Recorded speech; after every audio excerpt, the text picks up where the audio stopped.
We've been covering the global rise of the far right on this show for some time. There is, of course, Vladimir Putin and his ties to far-right groups in Russia and beyond. But we've also discussed people like Hungary's Viktor Orban and Marine Le Pen getting more than 40% of the vote in the French election over the weekend. They're all kind of familiar and somewhat connected even. But if you think these leaders are bad, you need to meet India's Prime Minister Narendra Modi. He and his far-right Hindu nationalist party, the BJP, are bent on creating a lost Hindu kingdom. They call it the Hindu Rashtra. They've been in office since 2014, openly championing Hindu nationalist supremacist ideology. Scholars are now literally warning about genocide there. Minorities, from Christians to Muslims and beyond, are facing the greatest threats to their existence since India became independent in 1947. In fact, speaking of independence, remember Mahatma Gandhi? In 1948, he was assassinated by a Hindu extremist, a man named Nathuram Godse. Godse was a former member of the far-right Hindu nationalist paramilitary volunteer group known as the Rashtriya Swayamsevak Sangh, or RSS. Imagine if the world's white supremacists had one organized paramilitary group where they could all train together and get politically organized. Yeah, exactly. Founded in 1925, they were really into the politics of Mussolini and Hitler, the RSS. A senior founding member wrote about how he was inspired by Nazi Germany, which displayed, quote, race pride at its highest and was a good lesson for use in India.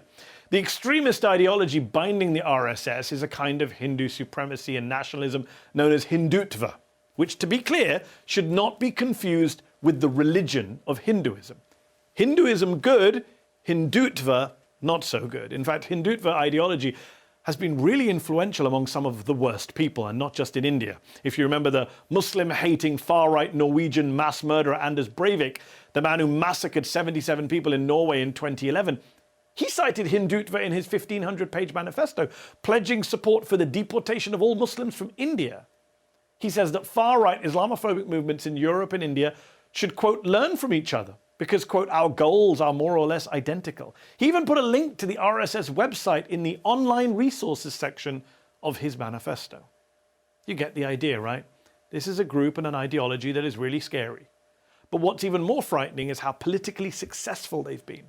Prime Minister Narendra Modi is a man in charge of leading a country of 1.4 billion people, almost 4.5 times the US population. He's been re-elected as Prime Minister, and yet he was a long-time organizer in the RSS, and is now head of the RSS's political party affiliate, the BJP. It shouldn't come as a surprise that Modi and his party, the BJP, were in charge of the state of Gujarat during the horrific 2002 riots there. For a second day, Hindu mobs attacked Muslims in towns across the western state of Gujarat.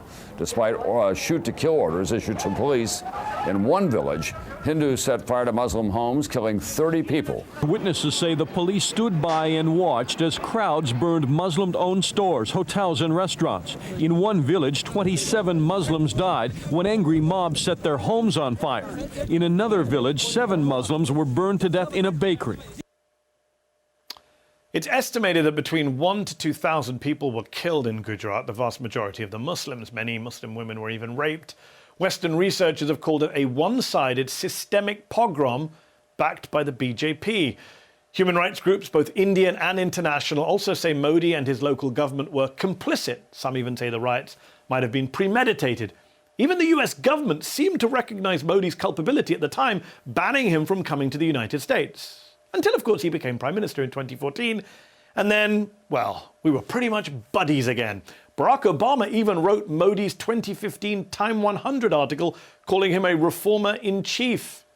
If Obama mainstreamed Modi and everything he represented, Trump took him to the altar and tied the knot, marrying the far-right politics of the world's 2 biggest democracies.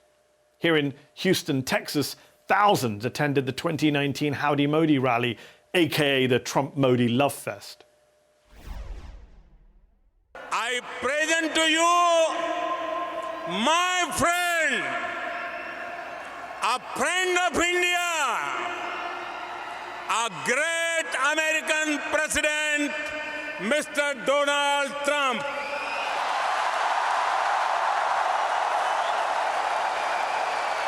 Prime Minister Modi is doing a truly exceptional job for India and for all of the Indian people. For all of the Indian people? For all of them? Since Modi came into office, hate crimes against minorities have skyrocketed, from Dalits to Christians and most of all towards Muslims. Lynchings. Yeah, lynchings of Muslims rumoured to have eaten or even transported cows, a holy animal for Hindus. Muslims being hacked to death while their attackers chant anti-Muslim slogans. Extremist priests calling for the rape of Muslim women. As the BBC put it last year, unprovoked attacks on Muslims by Hindu mobs have become routine in India, but they seem to evoke little condemnation from the government. This Modi government is complicit in all of this. Last week, authorities in Delhi took 9 bulldozers through a city and destroyed parts of a mosque while people were inside, and razed dozens of homes and commercial buildings, most belonging to Muslims. Modi's government also claims almost 2 million Muslims whose families originally came from Bangladesh generations ago aren't rightful citizens of India. And if they can't prove they are, they'll be sent to what the government calls transit camps. These are mass detention centres that critics have likened to concentration camps. With boundary walls, watchtowers, there are already 6 of them with thousands of detainees.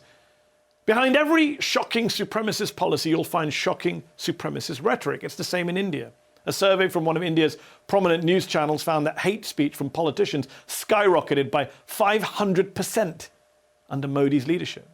Modi's right-hand man, Home Minister Amit Shah, described migrants from neighbouring Bangladesh as termites at a 2019 campaign rally. A man who may likely succeed Modi as Prime Minister is Yogi Adityanath, currently in charge of India's largest state, which has a population almost the size of the US. He said India's top Muslim actor is no different to a terrorist. He's called Muslim lawmakers a green virus infecting the country. One count found more than 100 instances of hate speech and mentions of Hindutva in Adityanath's speeches from last November till February. And it's not just the BJP. Have a listen to Pooja Shankun Pandey, a leader of another Hindu nationalist group, back in December.